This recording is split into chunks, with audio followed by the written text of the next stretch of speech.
Very good evening, welcome to our channel. So ఈ వీడియోలో మనం ఎన్సీఆర్టీ బుక్స్ని నేను 2014-15 టైంలో ఏ విధంగా చదివిన తర్వాత దాని నుండి మనం ఎలా నోట్స్ ప్రిపేర్ చేసుకున్నాం, ఆ లెసన్స్లో ఏ పాయింట్స్ని ఎగ్జామినర్ అడిగే అవకాశం ఉంటుంది, వేటిని ఎగ్జామినర్ స్కిప్ చేసే అవకాశం ఉంటుంది అనేది కూడా మీకు ఈ వీడియోలో క్లియర్గా చెప్తాను. ఒక లెసన్ ఎక్స్ప్లెయిన్ చేస్తాను, మీకు క్లియర్గా అర్థమవుతుంది. So by the way, this is Praveen Kumar, X Indian railway. So మన యొక్క యాప్ లాస్ట్ బెంచెస్ అనే యాప్ని డౌన్లోడ్ చేసుకోండి, లింక్ డిస్క్రిప్షన్లో ఉంది. టెలిగ్రామ్ ఛానల్లో ఫాలో అవ్వండి అండ్ నా క్లాసెస్ చూడండి ఒకసారి, డెఫినెట్లీ మీకు చాలా ఉపయోగపడుతుంది. అండ్ ఒకసారి చూద్దాం, ఈ వీడియోలో మనం డిస్కస్ చేయబోయే lesson the earth in the solar system. So ఈ లెసన్ చదివిన తర్వాత నేను ప్రిపేర్ చేసుకున్నది ఇది, అంటే మీకోసం నేను ఈ విధంగా టైపింగ్ చేశాను. బట్ ఇదివరకు నేను నోట్బుక్లో పెన్ తోటి రాసిందే ప్రిపరేషన్లో భాగంగా చేసేవాడిని. సో ఇది ఒకసారి మనం చూద్దాం. అండ్ మన యొక్క యాప్లో ప్రజెంట్ 50% ఆఫ్ ఇవ్వడం జరుగుతూ ఉంది, ప్రతి ఒక్కరు కూడా వినియోగించుకోండి. ఇండియన్ పాలిటీ కంప్లీట్లీ అయిపోయింది, కేవలం 50 రూపీస్. జీకే అయిపోయింది, 50 rupees only. Basic computer and అప్లికేషన్స్కి సంబంధించిన MCQs 50 రూపీస్ అయిపోయింది. సైన్స్ 95% అయిపోయింది, 50 రూపీస్. కెమిస్ట్రీ 90% అయిపోయింది, 50 రూపీస్. అండ్ అరిథమెటిక్స్ 60 to 65% అయిపోయింది, 100 రూపీస్. రైల్వే కోర్స్ 250 రూపీస్ మాత్రమే ఇవ్వడం జరుగుతూ ఉంది. మేబీ 1 or 2 డేస్ మాత్రమే ఈ ఆఫర్ ఉంటుంది. సో ఇందులో మనకి ఓవరాల్గా 60 to 65% వరకు అయిపోయింది. ప్రజెంట్ మిడైవల్ హిస్టరీ ప్రిపేర్ చేస్తూ ఉన్నాను. ఒక 10 డేస్లో మిడైవల్ హిస్టరీ అయిపోయిన తర్వాత మీకు అరిథమెటిక్ పెండింగ్ క్లాసెస్ చెప్తాను. ఓకే, సో ప్రాపర్గా వినియోగించుకోండి, డెఫినెట్లీ మీకు చాలా ఉపయోగపడుతుంది. నేను అప్పుడు చదివినప్పటి బుక్ ఇది, ఈ విధంగా ప్రిపరేషన్ జరిగింది. సో ఒక లెసన్ చదివిన తర్వాత హైలైటర్ తోటి ఎగ్జామినర్ ఏం అడిగే అవకాశం ఉంటుంది అనేది పింక్ కలర్లో మీకు మార్క్ చేశాను చూడండి. సో అంటే ఫస్ట్ పేజ్ మొత్తం కనుక మనం చదివినట్లయితే ఎగ్జామినర్ అడిగే అవకాశం ఉన్న క్వశ్చన్ ఇది మాత్రమే, ఇంతకు మించి ఏం అడగడు అని మనం చెప్పుకోవచ్చు. సెకండ్ పేజ్ కనుక చూసినట్లయితే ఇది, అండ్ థర్డ్ ఇది. ఈ విధంగా ప్రిపరేషన్ అనేది అప్పట్లో సాగింది కనుకనే అప్పుడు క్రాక్ చేయడం మీకు ముందు మీ ముందు ఈరోజు లెసన్ చెప్పడం జరుగుతాం. సో మనం 10th వరకు కూడా తెలుగు మీడియమే కనుక ఇంగ్లీష్ మీడియం బుక్స్ చదివేటప్పుడు డెఫినెట్లీ ప్రాబ్లమ్స్ అనేది ఎదుర్కోవాల్సిన అవసరం అయితే ఉండేది. సో అప్పుడు గూగుల్లో కానీ లేదా డిక్షనరీలో కానీ సెర్చ్ చేసి వాటిని ఈ విధంగా తెలుగులో పక్కన రాసుకునేవాడిని. ఒక నోట్బుక్ కూడా మెయింటైన్ చేశాను అప్పట్లో. సో ఈ విధంగా మీరు ప్రిపరేషన్ అనేది సాగిస్తే ఒకానొక రోజు ఖచ్చితంగా మీ డే అవుతుంది, సక్సెస్ అవుతాం. అండ్ ప్రజెంట్ మాత్రం ఎన్సీఆర్టీ బుక్స్ని చేంజ్ చేయడం జరిగింది. అవి కూడా మీకు తీసుకొచ్చి మీకు లెసన్ చెప్పడానికి ప్రయత్నం చేస్తాను. మేబీ ఈ మధ్యలో తీసుకురావడానికి ప్రయత్నం చేస్తాను. ఎన్సీఆర్టీ బుక్స్ ఎలా ఉన్నాయి ఏంటి, ప్రజెంట్ సిలబస్ చేంజెస్ చేశారు, చూద్దాం ఒకసారి. సో ఇది ఓల్డ్ ఎన్సీఆర్టీ, మీకు ఐడియా రావడానికి ఈ లెసన్ చెప్తా ఉన్నాను. చూడండి, the earth in the solar system. Solar system అంటే మనందరికీ తెలుసు, సౌర కుటుంబం, ఎర్త్ భూమి. సౌర కుటుంబంలోని భూమి గురించి మనం డిస్కస్ చేయబోతా ఉన్నాం ఈ లెసన్.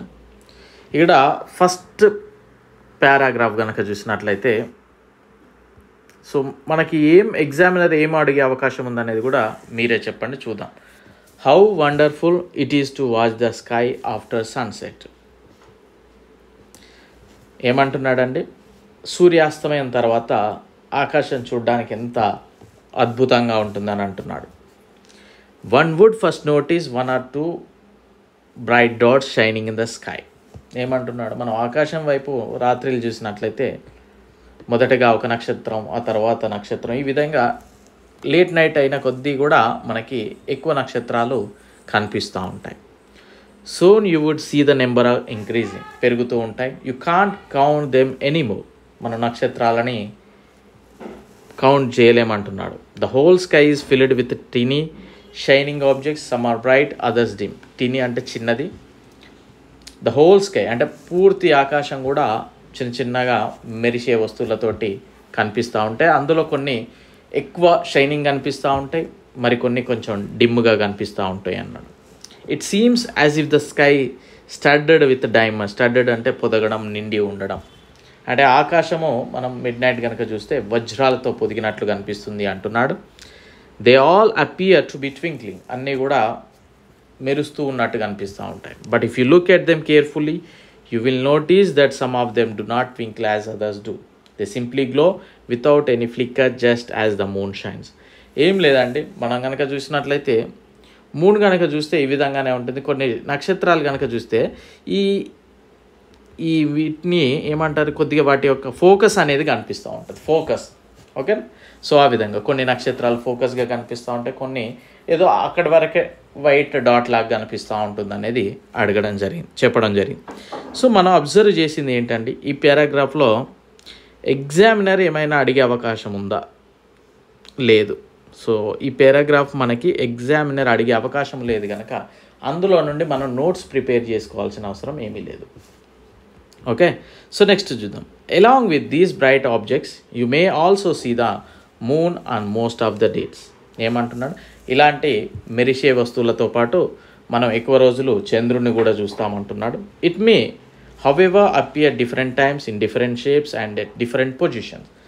మనకి ఆ చంద్రుడు కూడా ఒక్కో రోజు ఒక్కో ఆకారంలో కనిపిస్తూ ఉంటున్నాడు. You can see the full moon only once in about a months time.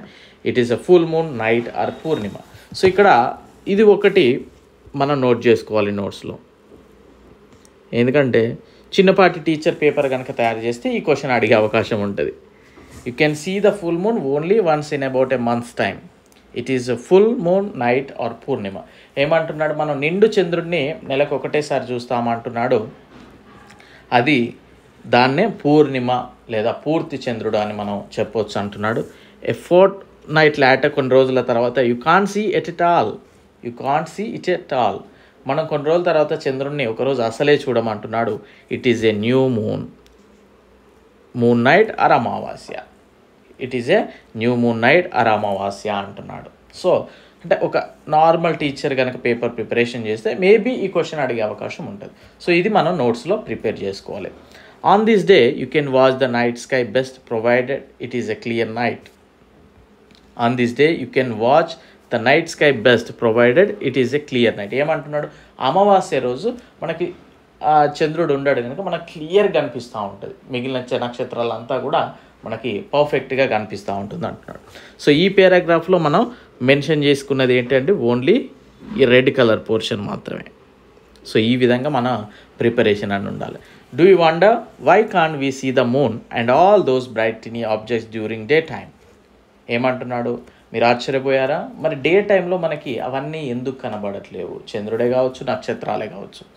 It is because the very bright light of the sun does not allow us to see all these bright objects of the night sky. ఏమంటున్నాడు, అవి కనపడకుండా ఉండడానికి వాటికంటే ఇంకొక ప్రకాశవంతమైన light అనేది ఉంది. అందుకే ఈ ఫోకస్ కిందికి ఆ ఫోకస్ల నక్షత్రాలు కావచ్చు, ఆ చంద్రుడు కావచ్చు కనపడట్లేడు అని ఈ పారాగ్రాఫ్లో మనకి తెలియజేయడం జరిగింది. సో ఈ పారాగ్రాఫ్ నుండి ఏమైనా ఎగ్జామినర్ అడిగే అవకాశం ఉందా? లేదు. The sun, the moon and all those objects shining in the night sky are called celestial bodies. ఏమంటున్నాడు, సూర్యుడు కావచ్చు, చంద్రుడు కావచ్చు అండ్ ఆల్ దోస్ ఆబ్జెక్ట్స్, ఇతర ఆబ్జెక్ట్స్ మనకి ఈ నక్షత్ర అన్నీ కూడా సెలెస్టియల్ బాడీస్ అంటున్నాడు, అంటే ఖగోళ వస్తువులు. సో మేబీ సెలెస్టియల్ బాడీస్ అంటే ఏంటి అని అడిగే అవకాశం ఉంటుంది. ఇవన్నీ కూడా మనకి సెలెస్టియల్ బాడీస్ అంటే ఖగోళ వస్తువులు. అంటే ఎగ్జామినర్ ఈ క్వశ్చన్ అడిగే అవకాశం ఉంది పారాగ్రాఫ్లో. Some celestial bodies are very big and hot. They are made up of gases. ఏమంటున్నాడు, కొన్ని ఖగోళ వస్తువులు పెద్దదిగా ఉంటాయి మరియు ఉష్ణాన్ని కలిగి అంటే వేడిగా ఉంటాయి అంటున్నాడు. They are made up of గ్యాసెస్ని వాయువులను కలిగి ఉంటుంది అంటున్నాడు. They have their own heat and light with they emit in large amounts. These celestial bodies are called the sun is a star. ఏమంటున్నాడు, కొన్ని పెద్దగా ఉంటాయి, కొన్ని చిన్నగా ఉంటాయి, కొన్ని ఉష్ణాన్ని విడుదల చేస్తూ ఉంటాయి, కొన్ని స్వయంగా ప్రకాశిస్తూ ఉంటాయి, ఇట్లాంటివన్నీ అంటున్నాడు. These celestial bodies are called stars. నక్షత్రాలు అంటాం. అంటే మనకి నక్షత్రాలు కనుక చూసినట్లయితే సన్ ఈజ్ ఏ స్టార్. అంటే మనకి అతి దగ్గరగా ఉన్న నక్షత్రం అని మనం చెప్పవచ్చు సూర్యుడిని. ఓకేనా. సో ఎగ్జాంపుల్ ఇది సన్ ఈజ్ ఏ ప్లానెటా, స్టారా, ఓకేనా, శాటిలైటా, ఈ విధంగా అడుగుతూ ఉంటాడు. మనం సన్ ఈజ్ ఏ స్టార్ అని చెప్పాల్సిన అవసరం ఉంది. సో ఈ పారాగ్రాఫ్లో ఇది countless twinkling stars in the night sky are similar to the sun, but we do not feel their heat or light, and they look so tiny because they are very very very very far from us. ఏమంటున్నాడు మరి sun కూడా నక్షత్రమే అయినప్పుడు ఇతర నక్షత్రాలు కూడా మనకి సూర్యుడు ఉష్ణాన్ని కలిగించినట్టు అంటే ఆ ఫీల్ని ఇచ్చినట్టు మిగిలిన నక్షత్రాలు ఎందుకు ఇవ్వట్లేవు అని అంటే అవి చాలా చిన్నగా కనబడుతూ ఉంటాయి, ఎందుకంటే అవి మనకు చాలా దూరంలో ఉన్నాయి, అందుకే మనం ఆ ఉష్ణాన్ని ఫీల్ అవ్వట్లేమని ఈ పారాగ్రాఫ్లో ఇవ్వడం జరిగింది. సో ఈ పారాగ్రాఫ్లో కనుక చూస్తే ఎగ్జామినర్ అడిగే అవకాశం ఏం లేదు. ఇక్కడ ఒక ప్రాజెక్ట్ వర్క్ టైపు పిల్లలకి ఇచ్చారు, ఇది కూడా no need. Okay. So first పేజ్లో మనం ఇంతే ప్రిపేర్ చేసుకోవచ్చు. నెక్స్ట్ కనుక చూసినట్లయితే you must have noticed that all objects look smaller when seen from a distance. How small an aeroplane looks when it is flying at a great height. ఏమంటున్నాడని అవి చాలా దూరంగా ఉంటాయి మనకి ఎగ్జాంపుల్ ఫ్లైట్ కనుక చూసినట్లయితే అని చెప్పడం జరిగింది. No need. ఈ పారాగ్రాఫ్ కూడా మనల్ని ఎగ్జామినర్ అడగడు. While watching the night sky, you may notice various patterns formed by different groups of stars. These are called constellations, నక్షత్ర మండలాలు. కాన్స్టలేషన్స్ అంటే ఏంటి? నక్షత్ర మండలాలు. ఏమంటున్నాడు? While watching the night sky you may notice various patterns. మనం కొద్దిగా క్లియర్గా అబ్జర్వ్ చేస్తే అవి ఒక డిజైన్లలో కొన్ని నక్షత్రాలు కనిపిస్తూ ఉంటాయి. అంటే అన్ని నక్షత్రాలు కాదు, మనం నార్మల్గా ఫోకస్డ్గా అబ్జర్వ్ చేస్తే ఏదో ఒక ప్యాటర్న్లో మనకి రాసులు లిబ్రా ఇట్లాంటి ప్యాటర్న్స్ అక్కడ కనిపిస్తూ ఉంటాయి. సో వీటిని ఏమంటారు? These are called different group of stars, these are called constellations, నక్షత్ర మండలాలు. అడుగుతాడు కాన్స్టలేషన్స్ అంటే ఏంటి. Okay. Patterns formed by different group of stars. ఓకేనా. Ursa Major or big bear is one such constellation. అందులో ఎగ్జాంపుల్గా ఉర్సా మేజర్, దాన్నే big bear అంట, అది కూడా ఒక నక్షత్ర మండలం అని చెప్తా ఉన్నాడు. One of the most easily recognisable constellation is the Saptarshi. Sapta means 7, rishi sages. ఇంకొక కాన్స్టలేషన్ ఏంటిది? సప్తర్షి నక్షత్ర మండలము. ఇది కొంచెం ఈజీగా మనం గుర్తుపట్టవచ్చు అట. ఇక్కడ చూడండి, ఈ పాప సప్తర్షి అండ్ ద నార్త్ స్టార్, ఈ పాప చూస్తూ ఉన్నది. ఇది ఒక సప్తర్షి నక్షత్ర మండలం. ఓకేనా. దీన్ని బేస్ చేసుకొని ఆమె ఒకటి కనుక్కుంటా ఉన్నది. ఏంటంటే మనం చూద్దాం ఒకసారి. ఇక్కడ మెయిన్గా కాన్స్టలేషన్లో ఉర్సా మేజర్ లేదా దాన్ని బిగ్ బియర్ అంట, అదేవిధంగా సప్తర్షి నక్షత్ర మండలం, ఇది గుర్తుపెట్టుకోవాలి. That forms a part of Ursa Major constellation. Ask someone elder in your family or neighbourhood to show your more stars, planets and constellations in the night sky. ఇప్పుడు మనం చెప్పుకున్నాగా Libra ఇట్లాంటివన్నీ కూడా ఎవరైనా మీకు తెలిసిన వాళ్ళు ఉంటే వాళ్ళని అడగండి అని అడుగుతా ఉన్నాడు. ఇన్ ఏన్షియంట్ టైమ్స్ అంటే ఈ పారాగ్రాఫ్లో constellations, Ursa Major, Saptarshi enough. In ancient times people use it to determine directions during the night with the help of stars. ఏమంటున్నాడు? మనకు పురాతన కాలంలోనంట మనకు అప్పుడు వాచ్లు లేవు, ఏం లేనప్పుడు ఒక నక్షత్రాన్ని బేస్ చేసుకొని రాత్రి టైంలో ఎటు నార్త్, ఎటు సౌత్, ఎటు ఈస్ట్, వెస్ట్ అనేది ఫైండ్ అవుట్ చేసేదని అంటున్నాడు. The north star indicates the north direction. It is also called the pole star. ఉత్తర నక్షత్రం అంటే నార్త్ డైరెక్షన్ కనిపెట్టే ఒక ఉత్తర నక్షత్రం ఉంటుంది, దీన్నే ధ్రువ నక్షత్రము అంటాం. పోల్ స్టార్ అంటే ధ్రువ నక్షత్రం. ఎగ్జామినర్ అడిగే అవకాశం ఉంటుంది. The north star is also called the pole star. ఎందుకంటే దీన్ని బేస్ చేసుకొని మనం ఇక అన్నీ మనకు ఒక నార్త్ తెలిసిందంటే తెలుస్తుంది కదా. It always remains in the same position in the sky. ఈ నార్త్ స్టార్ అనేది అంటే పోల్ స్టార్ అనేది ఎప్పుడు కూడా ఒకటే దగ్గర ఉంటుందంటే, ఇక చూడండి ఇది పొజిషన్ ఇక్కడ. We can look at the position of the pole star with the help of the Saptarshi. So ఈ పాప ఏం చేసింది? ఫస్ట్ ఈ ఒక డిజైన్, ఈ ఒక రెండు లాంటి ఒక డిజైన్ చూసింది. ఈ రెండు లాంటి డిజైన్ చూసి ఈ నుండి స్ట్రైట్గా ఒక షైనింగ్ ఉండే నక్షత్రం ఏది అని ఫైండ్ అవుట్ చేసింది. సో ఇది నార్త్ స్టార్ అని తను గుర్తుపెట్టుకుంది. సో నార్త్ ఇటు ఉంది, మనకి ఈస్ట్ ఇటు వచ్చింది, మనకి ఇటు వెస్ట్ అయిపోతుంది, డౌన్ వచ్చే సౌత్. ఈ విధంగా తనకి మనకి గుర్తుపట్టింది. సో ఈ విధంగా it always remains in the same position in the sky. We can locate the position of the pole star with the help of Saptarshi. Examiner అడుగుతాడు, how can we locate the pole star? మనం ధ్రువ నక్షత్రాన్ని దేని సహాయంతో గుర్తించగలము అన్నప్పుడు మనం సప్తర్షి నక్షత్ర మండలంచే గుర్తించాలి అని మనం చెప్పాలి. ఎగ్జామినర్ అడిగే అవకాశం ఉంటుంది. లుక్ ఎట్ ఫిగర్, ఇదే figure, you will notice that is an imaginary line is so and so. Some celestial bodies do not have their own heat and light. కొన్ని ఖగోళ వస్తువులు అవి హీట్గా ఉండవు, అదేవిధంగా లైట్ని కూడా ప్రొడ్యూస్ చేయమంటున్నాడు. They are lit by the light of the stars. Such bodies are called planets. అవి ఏంటి అండి? ప్లానెట్స్, గ్రహాలు. గ్రహాలు కూడా సెలెస్టియల్ బాడీస్లోనే భాగము. The word planets comes from the Greek word ప్లానెటై which means wanderers. The earth on which we live is a planet. It gets all its heat and light from the sun. ఏమంటున్నాడండి ఇక్కడ? Planet అనేది ఏంటిది? మనకి celestial body. ఓకేనా? ఇది ఎక్కడి నుండి తీసుకొచ్చాం మనం? గ్రీక్ వర్డ్ నుండి. Okay, it gets the earth on which we live is a planet. మనం భూమిపై నివసిస్తూ ఉన్నాం. సో భూమి అనేది కూడా ఒక గ్రహం అని చెప్తా ఉన్నాడు. It gets all its heat and light from the sun. ఇదేం చేస్తుంది? స్వయం ప్రకాశితం కాదు కదా, ఇది సూర్యుడి నుండి కొంత హీట్ని గ్రహించడం జరుగుతూ ఉంది. Which is our nearest star. ఎందుకంటే మనకు సూర్యుడి దగ్గర ఉన్నాడు కనుక. If you look at the earth from a great distance say the moon it will appear to be shining just as the moon. మనం ఈ స్పేస్ నుండి కనుక చూసినట్లయితే భూమి కూడా కొద్దిగా షైనింగ్ టైప్గా అనిపిస్తూ ఉంటుందంట. సో మనకి ఈ పారాగ్రాఫ్లో వాట్ ఈజ్ ప్లానెట్, సెలెస్టియల్ బాడీస్లోనే ప్లానెట్ అనేది, అండ్ ఎర్త్ అనేది ప్లానెటా కాదా అనేది, అదేవిధంగా ప్లానెట్ అనేది ఏ వర్డ్? Greek word. ఎక్కడ నుండి మనం అడాప్ట్ చేసుకోవడం జరిగిందని అంటున్నాడు. ఇవే అడుగుతాడు. The moon that we see in the sky is a satellite.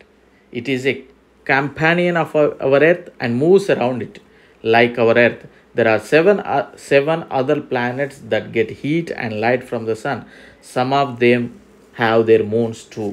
ఇక్కడ మూన్స్ అంటే చందమామనే కాదు, మూన్స్ అంటే మనకి ఉపగ్రహాల టైప్ కూడా వాడు ఒక వర్డ్ ఇచ్చాడు. ఏంటనేది చూద్దాం ఒకసారి. The moon that we see in the sky is a satellite. Satellite అంటే ఉపగ్రహము, మూన్ అంటే చందమామ. ఇవన్నీ కూడా మనకు పర్యాయ పదాల్లాగా వాడుకోవచ్చు. The moon that we see in the sky as a satellite. So మనం ఆకాశంలో కనుక చూస్తే చంద్రుడు అనేది ఒక ఉపగ్రహం అంటున్నాడు.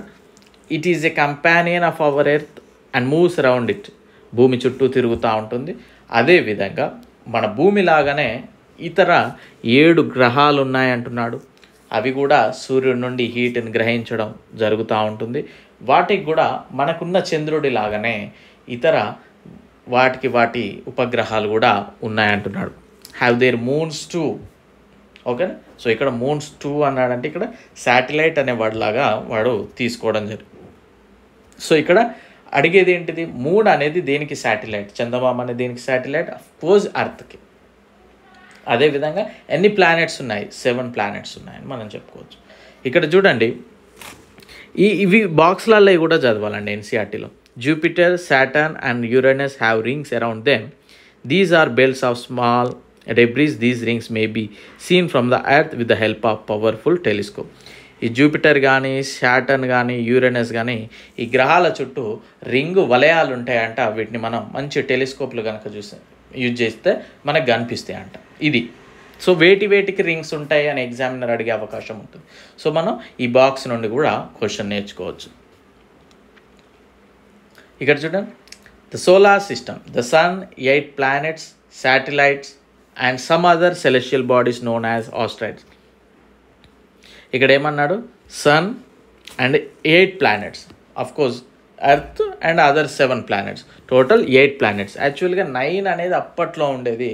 ప్లూటోని తొలగించడం జరిగింది. దాన్ని డ్వార్ఫ్ ప్లానెట్ అంట, అంటే మరుగుజ్జు గ్రహంగా దాన్ని భావించడం జరిగింది. ఎందుకంటే ఒక గ్రహంగా భావించాలంటే కొన్ని కండిషన్స్ ఫాలో అవ్వాల్సిన అవసరం ఉంటుంది.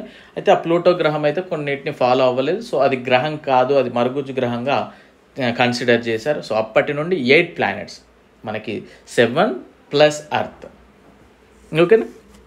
ద సోలార్ సిస్టమ్, సౌర కుటుంబం కనుక చూస్తే ద సన్, 8 ప్లానెట్స్, శాటిలైట్స్ ఉపగ్రహాలు and some other celestial bodies, అంటే మిగిలిన వేరే ఇతర ఖగోళ వస్తువులు కూడా వాటిని అంటే some other celestial bodies known as asteroids, meteoroids, తోకచుక్కలు, ఉల్కలు, ఇవన్నిటిని కూడా కలిపి మనం సోలార్ సిస్టమ్ అని చెప్తూ ఉంటాము. Okay, we often call it solar family, సౌర కుటుంబం, with the sun as it set. So సౌర కుటుంబంలో హెడ్ ఆఫ్ ది డిపార్ట్మెంట్ ఎవరు అని అడిగే అవకాశం ఉంటుంది, సన్. సో మనం ఇక్కడ ఈ పర్టికులర్ పిక్చర్ కనుక చూస్తే ఇది కంప్లీట్లీ చదవాల్సిన అవసరం అయితే ఉంటుంది. ఈ పిక్చర్ మొత్తం కూడా మనం చదవాలి, ఎగ్జామినర్ అడిగే అవకాశమే ఉంటుంది. మనం ఒకసారి చూద్దాం. నెక్స్ట్ ఫస్ట్ సన్ గురించి మనం మాట్లాడుకుంటే, the sun in the centre of the solar system, it is huge and made up of extremely hot gases. It provides the pulling force that binds the solar system. The sun is the ultimate source of the heat and light for the solar system, but the tremendous heat is not felt so much by us because despite being our nearest star, it is far away from us. The sun is about 150 million kilometers away from the earth. ఏమంటున్నాడండి, ఇది centre of the solar system, సౌర కుటుంబంలో మిడ్లో ఉంటుంది మనకి. ఇదే head of the department. ఇది మనకి భూమికి 150 million కిలోమీటర్ల దూరంలోనైతే ఉండడం జరిగింది. And it is a huge and made up of extremely hot gases, బాగా వేడిని ఉష్ణాన్ని విడుదల చేస్తూ ఉంటుంది కదా అదే. సో ఈ పారాగ్రాఫ్లో ఇవే అడుగుతాడు పాయింట్స్, అంతే. Next planets, there are 8 planets including with earth. In order of వాటి యొక్క ఆర్డర్ కనుక చూస్తున్నట్లయితే సన్ నుండి మనకు ఆర్డర్. సన్ అనేది head of the department, sun అనేది స్టార్. ఓకేనా, ఇక్కడ నుండి కనుక చూస్తే Mercury, Venus, Earth, Mars, Jupiter, Saturn, Uranus, Neptune. ఇవి వాటి యొక్క order. All the 8 planets of the solar system move around the sun in fixed path. These paths are elongated, they are called orbits. ఏమంటున్నాడంటే ఈ 8 గ్రహాలు కూడా సూర్యుని చుట్టూ తిరుగుతూ ఉంటే ఆ తిరిగేదాన్ని కక్ష అంటారు. వాటి కక్షలు అంటే వాటి హైవేలలో అవి తిరుగుతూ ఉంటాయి. దానికి నిర్దేశించిన కక్ష మార్గం గుండా సూర్యుని చుట్టూ ఈ గ్రహాలు తిరుగుతూ ఉంటాయి. Mercury is nearest to the sun. ఇది గమనించాలి, మెర్క్యూరీ అనేది చాలా దగ్గరగా ఉన్న గ్రహము సూర్యునికి. సో అడుగుతూ ఉంటాడు, which is the nearest planet to the sun? Mercury. It takes only about 88 days to complete 1 round along its orbit. అంటే ఇక్కడ సూర్యుడు ఉన్నదనుకోండి, ఇక్కడ మెర్క్యూరీ గ్రహం ఈడు ఉందిగా, ఇట్లా తిరుక్కుంటూ మళ్ళీ ఈడికి రావడానికి కేవలం 88 days పడుతుందంట. మనం ఇంతసేపు పిక్చర్ కనుక చూసినట్లయితే ఆ పిక్చర్లో ఇవే ఉంటుంది డాటా. ఈ పిక్చర్లో ఇదే డాటా ఉంటుంది. సో వెరీ ఇంపార్టెంట్ అది picture. Next, Venus is considered as Earth twin because its size and shape are very much similar to that of Earth. ఈ క్వశ్చన్ కూడా ఎగ్జామినర్ అడుగుతూ ఉంటాడు. భూమికి కవల గ్రహము, సోదర గ్రహం అని దీన్ని అంటారు, వీనస్ గ్రహాన్ని. ఎందుకంటే ఇది చూడ్డానికి సైజులో కూడా మనకి భూమి లాగానే ఉంటుంది అని చెప్పడం జరిగింది. అందుకే దీన్ని ఎర్త్ ట్విన్ అంటాం. సో ఎగ్జామినర్ ఈ పారాగ్రాఫ్ నుండి ఇలాంటి క్వశ్చన్స్ అడిగే అవకాశం ఉంది. Until recently, August 2006, Pluto was also considered a planet. However, in a meeting of the International Astronomical Union, a decision was taken that Pluto, like other celestial bodies, objects discovered in recent past, may be called dwarf planet. So ఏంటంటే దాన్ని తీసేసి దాన్ని మరుగుజ్జు గ్రహంగా consider చేస్తూ ఉన్నారు. No need. Next, earth గురించి కనుక చూస్తే, the earth is the third nearest planet to the sun.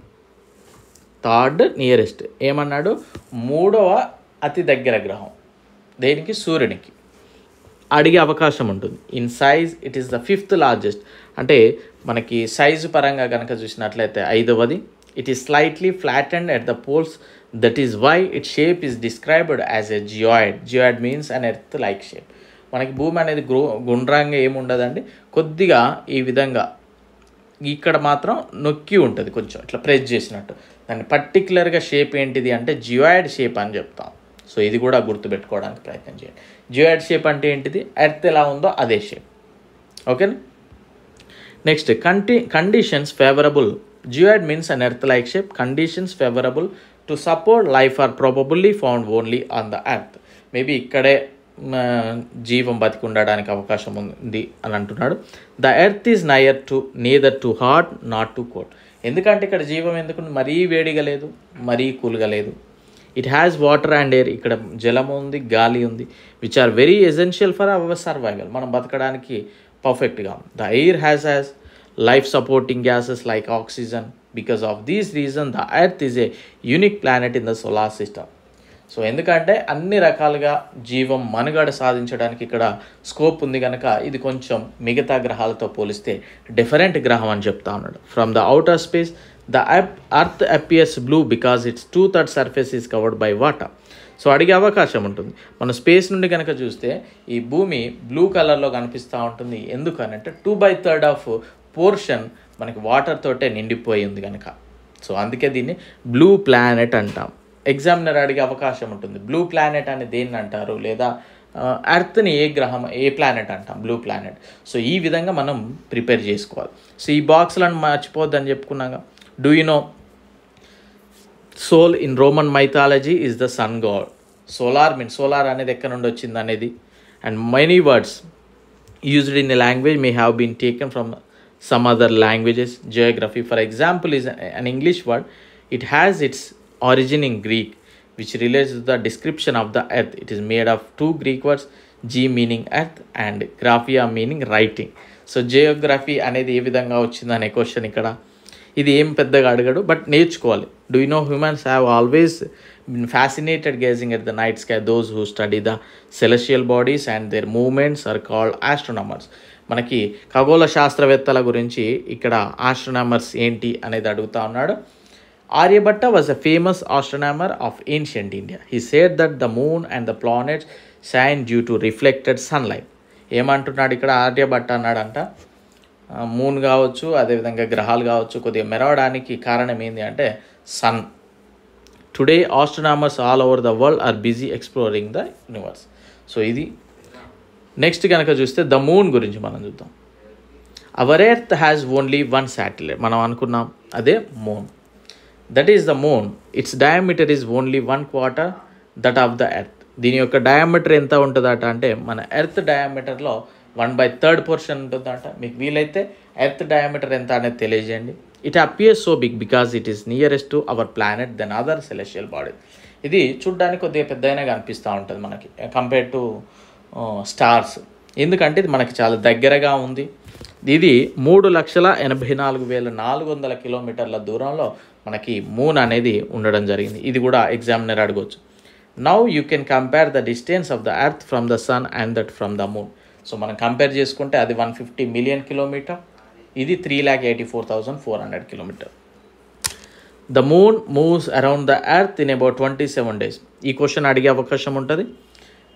చంద్రుడు తన చుట్టూ తాను కంప్లీట్ ద మూన్ తిరుగుతూ ఒక భూమి చుట్టూ ఒక రౌండ్ వేయడానికి, భూమి చుట్టూ అరౌండ్ ద ఎర్త్, భూమి చుట్టూ కంప్లీట్లీ ఒక రొటేషన్లో మళ్ళీ తిరిగి రావడానికి 27 days పడుతుంది. It takes exactly the same time to complete the 1 spin. అంటే ఇక్కడ సూర్యుడు ఎర్త్ ఉన్నాడు అనుకోండి, చంద్రుడు ఈ విధంగా తిరిగిడికి రావడానికి 27 days పడుతుంది. As a result only 1 side of the moon is visible to us on the earth. Of course మనం ఒక సైడే మనం చూస్తూ ఉంటాము. The moon does not have condition favourable for life. It has mountains, plains and depressions on its surface. These cast shadows on the moon surface. Look at the full moon and observe these shadows. So ఏం లేదండి, ఇక్కడ భూమి అయితే survive అవ్వడానికి moon మీద మనం survive అవ్వడానికి అయితే పెద్దగా లేదు అన్నట్టే అంటున్నాడు. ఇక్కడ పర్వతాలు ఉన్నాయి, మైదానాలు కొద్దిగా డిఫరెంట్గానైతే ఉంటుంది అని చెప్పడం జరుగుతూ ఉంది. So in future maybe possible అవ్వచ్చు, చూద్దాం. ఇక్కడ చూడండి, డూ యూ నో అని ఒక బాక్స్ ఇచ్చాడు. Light travels the speed of about 3 lakh kilometers per second. Yet even with this speed, the light of the sun takes about 8 minutes to reach the earth. ఇక్కడ sun takes 8 minutes to reach the earth. అంటే సూర్యకాంతి భూమిని చేరడానికి 8 minutes అని ఇచ్చాడు. ఇక్కడ అప్రాక్సిమేట్లీగానే ఇచ్చాడు. మీకు అక్యురేట్ వాల్యూ తెలిస్తే చెప్పండి. దాని యొక్క స్పీడ్, లైట్ స్పీడ్ ఎంత, 3 lakh kilometers per second ఇచ్చాడు. అక్యురేట్ వాల్యూ మీకు తెలిస్తే చెప్పండి. అండ్ ఇంట్రెస్టింగ్ ఫ్యాక్ట్ వచ్చేసి ఇక్కడ ఒక బాక్స్ ఇచ్చాడు. Neil Armstrong was the first man to step on the surface of the moon on 20th July 1969. ఇది కూడా అడిగే అవకాశం ఉంటుంది. మొట్టమొదటి చంద్రుని మీద కాలు పెట్టిన వ్యక్తి ఎవరు? నీల్ ఆర్మ్స్ట్రాంగ్. ఎప్పుడు? 20th July 1969 అని మనం చెప్పాలి. Next, a satellite is a celestial body that moves around the planets in the same way as the planets move around the sun. Satellite అంటే ఏంటిది? ఉపగ్రహం. ఉపగ్రహం అంటే ఏంటిది? గ్రహాల చుట్టూ తిరుగుతూ ఉంటాయి. ఓకేనా? A human made satellite, it is an artificial body, it is designed by the scientist. ఏముందండి ఈ పారాగ్రాఫ్లో? హ్యూమన్ మేడ్స్ అంటే మనం మానవులు తయారు చేసిన ఉపగ్రహాలు. ఇవి కూడా ఉపగ్రహం అంటే ఏంటిది? గ్రహాల చుట్టూ తిరిగేటి. సో హ్యూమన్ మేడ్ శాటిలైట్స్ ఉంటాయి, శాటిలైట్స్ ఉంటాయి. సో ఈ విధంగా బాక్సెస్ కూడా మనం చదవాలి, నోట్స్ ప్రిపేర్ చేసుకోవాలి. ఆస్ట్రాయిడ్స్, ఉల్కలు. ఉల్కల గురించి మనం డిస్కస్ చేస్తే, apart from the stars, planets and satellites, there are numerous tiny bodies which also move around the sun. These bodies are called asteroids. వీటితో పాటు అంటే గ్రహాలు, ఉపగ్రహాలతో పాటు చిన్న చిన్నవి కూడా మనకు తిరుగుతూ ఉంటాయంట అక్కడ.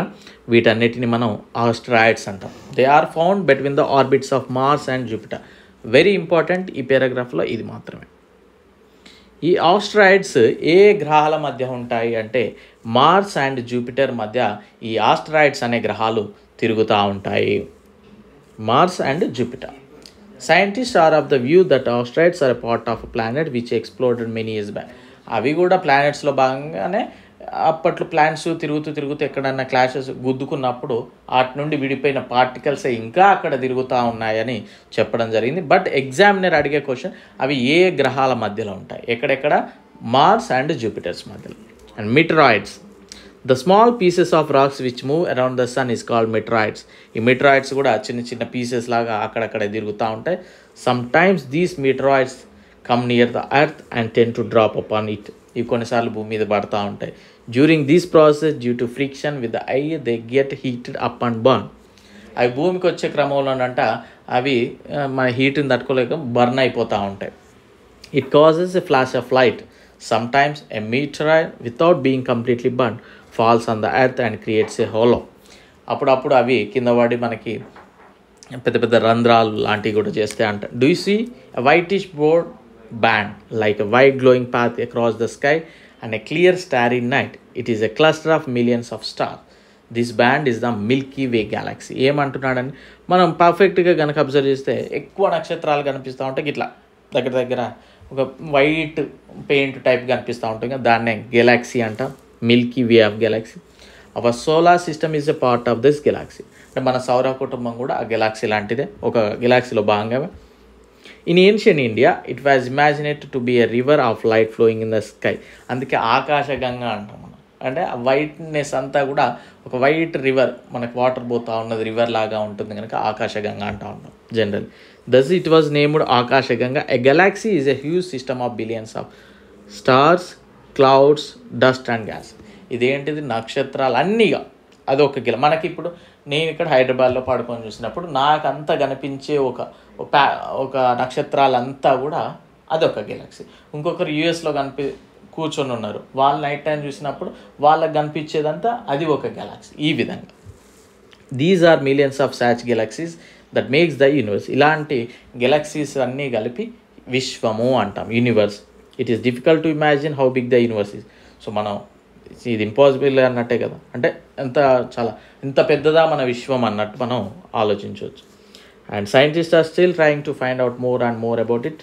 We are not certain about it size, but we know that all of us, you and I belong to this universe.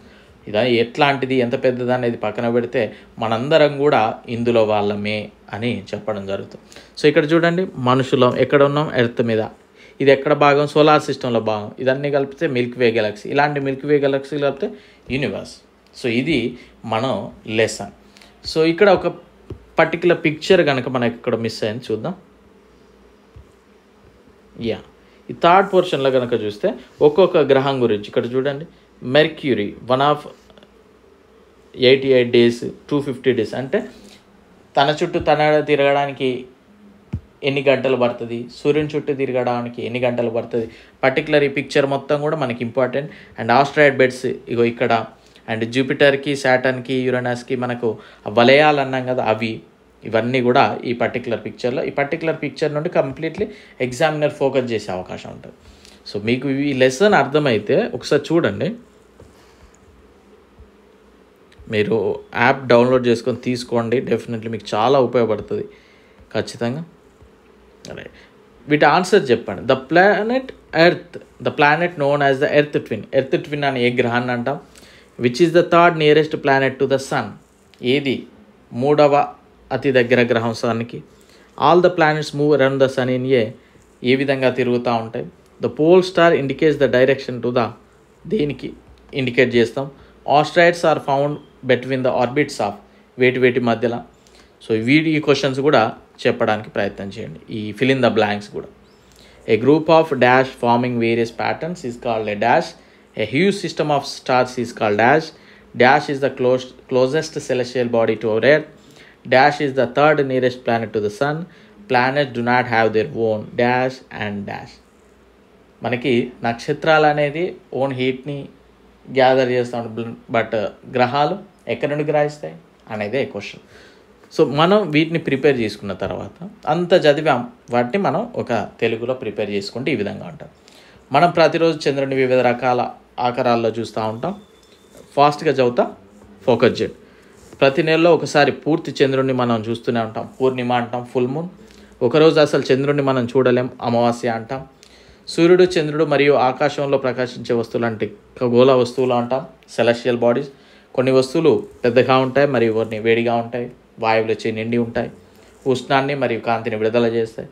నక్షత్రాలు, సూర్యుడు కూడా ఒక నక్షత్రమే. మనం రాత్రి వేళల్లో ఆకాశం వైపు చూస్తున్నప్పుడు కొన్ని గుర్తించదగిన ఆకాశాల్లో నక్షత్రాలు. సో ఇవి మళ్ళీ చదవడం ఎందుకని, ఇదంతా కూడా మనం అందులో నుండి ఇంపార్టెంట్ పాయింట్స్ మీరు ఒకసారి స్లోగా నేను మూవ్ చేస్తాను, మీకు వీలుంటే చదవడానికి ప్రయత్నం చేయండి. ఓకేనా?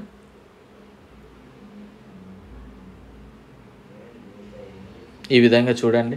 అండ్ మన యొక్క యాప్లో డెఫినెట్లీ మీకు చాలా ఉపయోగపడే క్లాసెస్ ఉంటాయి. ఎస్పెషల్లీ ఈ విధంగా సూర్యుడికి దగ్గరగా ఉన్న గ్రహాలు అంటే ఆ పిక్చర్ నుండి కనుక మనం నోట్స్ ప్రిపేర్ చేస్తే, ఇది సూర్యుడికి ముందుగా బుధుడు 58 మిలియన్ కిలోమీటర్ల దూరంలో ఉంటాడు. శుక్రుడు 108 మిలియన్ కిలోమీటర్, భూమి 150, అంగారకుడు 228, బృహస్పతి 778, శని 1427, వరుణుడు 2871, ఇంద్రుడు 4497 మిలియన్ కిలోమీటర్లు. ఇంత దూరం అన్నట్టు. సూర్యుడు ఇక్కడ ఉంటే వీటి యొక్క ఆర్డర్ ఇది. అంటే దగ్గరగా ఉన్నది బుధుడు, ఇంద్రుడు చాలా దూరం. సో బుధుడు చాలా హెవీ హీట్ ఉంటాడని మనం చెప్పొచ్చు, ఇంద్రుడు చాలా కూల్ ఉంటాడని చెప్పొచ్చు, శుక్రుడు కూడా హీటే అని చెప్పొచ్చు. భూమి దగ్గరనే మనం కొద్దిగా సర్వైవ్ అవ్వడానికి పనికొస్తుంది. ఈ రెండు కూడా మనకి హెవీ కూల్ అన్నట్టు, ఎందుకంటే చాలా దూరం ఉంటాయి కనుక. అండ్ పరిమాణం పరంగా అంటే సైజెస్ పరంగా చూస్తే బృహస్పతి డయామీటర్ వచ్చేసి 142984 కిలోమీటర్, శని 120536 కిలోమీటర్, వరుణుడు 53118, ఇంద్రుడు 49500, ఎర్త్ 12756, శుక్రుడు 12104, అంగారకుడు 6974, బుధుడు 4878. అంటే స్మాలెస్ట్ది సైజ్ పరంగా ఇది, బిగ్గెస్ట్ది ఇది. ఇవి కూడా ఆర్డర్ గుర్తుపెట్టుకోవాలి డెఫినెట్లీ. తన చుట్టూ తాను తిరగడానికి రొటేషన్, తన చుట్టూ తాను అంటే ఆ గ్రహం చుట్టూ అదే. బృహస్పతి 9.9 అవర్స్లో ఒకటి చేస్తుంది, శని 10.7 అవర్స్లో, వరుణుడు 17 అవర్స్లో, ఇంద్రుడు 19 అవర్స్లో, భూమి 24 అవర్స్లో, అంగారకుడు 25 అవర్స్లో, బుధుడు 59 డేస్లో, శుక్రుడు 243. ఆర్డర్ కూడా వెరీ ఇంపార్టెంట్ అండి. మరీ తీట ఎగ్జామినర్ ఉన్నాడు అనుకోండి, ఆ పురాణాన్ని ఇబ్బంది పెడదాం అనుకున్నాడు, ఇట్లాంటివి ఇచ్చి ఆర్డర్ అడుగుతాడు. సో మనం ఆర్డర్ కూడా నేర్చుకోవాలి. సూర్యుడి చుట్టూ ఒకసారి రివల్యూషన్, సూర్యుడి చుట్టూ తిరగడానికి బుధుడికి 88 డేస్, శుక్రుడికి 225, భూమికి 365.25 డేస్, అంగారకుడు 687, బృహస్పతి 12 years, శని 29 years, వరుణుడు 84, ఇంద్రుడు 165. అంటే వరుణుడు ఒకసారి ఇక్కడ సూర్యుడు ఉంటే వరుణుడు స్టార్ట్ చేసి వీడికి వచ్చేలోపు మనం పుడతాం, చనిపోతాం అన్నట్టు. ఓకే, సో అది నెక్స్ట్ గ్రహాలు మరియు వాటి ఉపగ్రహాల సంఖ్య. బుధుడికి 0, శుక్రుడికి 0, భూమికి 1, అంగారకుడికి 2, బృహస్పతికి 67, శనికి 62, వరుణుడికి 27, ఇంద్రుడికి 13. సో ఇవి. సో మనం పర్ఫెక్ట్గా నేర్చుకునే పద్ధతి మాత్రం ఇది NCERT books. So present NCERT books అయితే చేంజ్ చేశారు. నేను వీలుంటే తెప్పించుకొని ఒకసారి చూసి మీ క్లాస్ చెప్పడానికి ప్రయత్నం చేద్దాం. Thank you.